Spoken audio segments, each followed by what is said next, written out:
Hello, my name is Lynette Zeitz. I'm the historian and manager of Urrbrae House at the University of Adelaide's Wake campus in South Australia. And this is part of a continuing History from Home conversation that I'm having with Brandon Thompson from the Gorgas House Museum at the University of Alabama in the US. Last time we were chatting, Brandon told us a bit about volunteering at the Gorgas House Museum and some of the events that they have there. I'm very glad that Brandon translated tailgating parties for us, because tailgating has nothing to do with cars crashing into each other as it might here in South Australia, but is associated with the US college football season. Last time I mentioned that I would like to talk a little bit about our schools program. Now, we have a variety of education programs at Urrbrae House, but our main program is an interactive immersive history experience set in 1892. Our schools program is designed to meet the requirements of the Australian National Curriculum in History for Year 5. That's aimed at 9 to 11-year-olds. And we base the program on a real historical event, the return of Peter and Matilda Waite to South Australia in 1892, when they moved into what was then their newly completed home of Urrbrae House.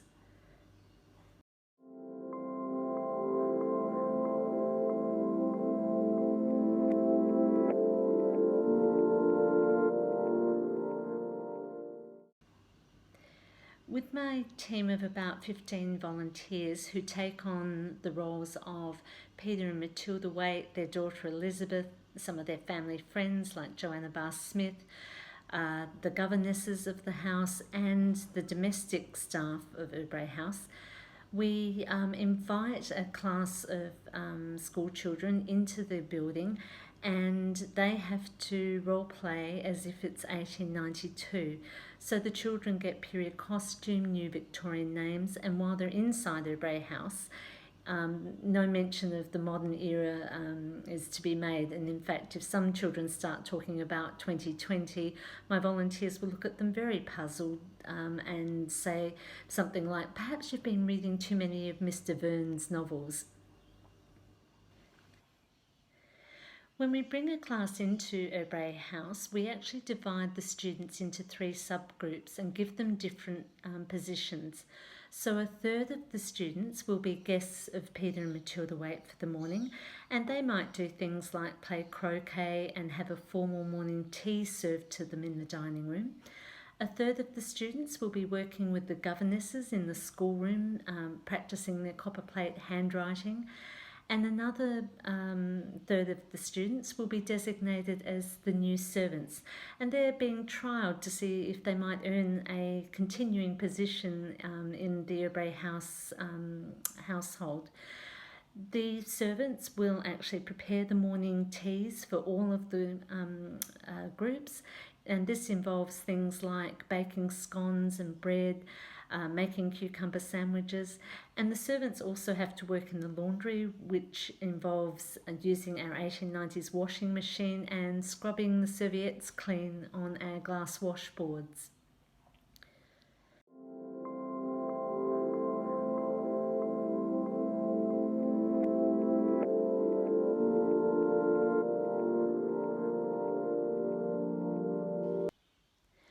When we bring students into the house, regardless of which subgroup they're assigned to, they all see the same rooms, but they may experience the spaces differently.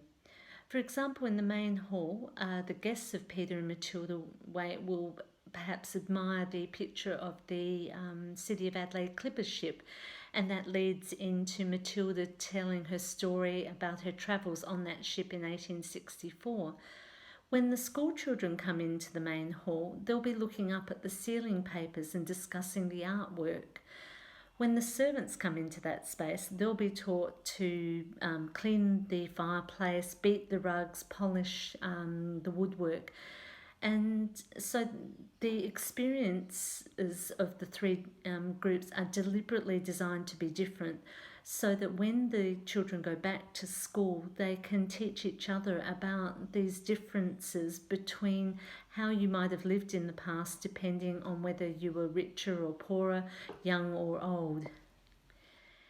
This program is only possible because of the work of the team of volunteers that I mentioned. Not only do they work wonderfully with the school children, but they actually will go out and do extra research on the characters that they're playing and learn more about South Australian social history to make the whole experience for the school children even richer than it would otherwise be. It is because of the dedication of those volunteers, some of whom are students, but many are retirees, that the Urrbrae House Schools Program was actually awarded an Achievement Award from the Australian chapter of UNESCO in 2018 for the education program. In our schools program, we also take the opportunity to raise topical issues of the 1890s.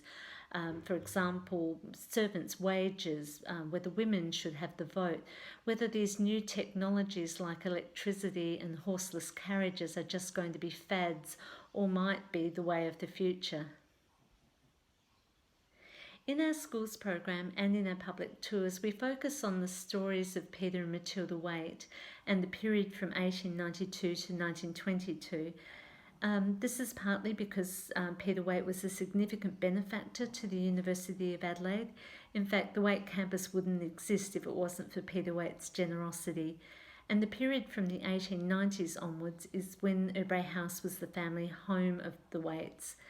But it does lead me to a question I wanted to ask Brandon from the Gorgas House Museum.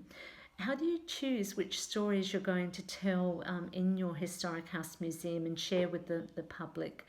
As we know, historic buildings often have a multitude of histories, so why do you pick the stories that you do to impart to the public? I'm really looking forward to hearing Brandon's answers to my questions. And if you're an Urrbrae House follower, may I encourage you to check out the Gorgas House Museum's Instagram page and their website. It's a fascinating historic house museum, and I think you might find that there's some interesting parallels between Urrbrae House and the Gorgas House Museum.